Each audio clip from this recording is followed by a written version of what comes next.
తుదముట్టిల్చుటే నా నియమమాయనే.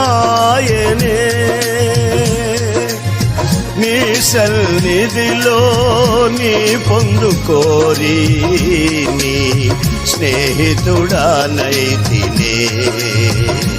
ఆహ నా ధన్యత ఓహో నా భాగ్యము, ఏమని వివరించును, ఏమని వివరించును. ఆహ నా ధన్యత ఓహో నా భాగ్యము, ఏమని వివరించును, ఏమని వివరించును. నేనెందుకని నీ సొత్తుగా మారితిని యేసయ్యా నీ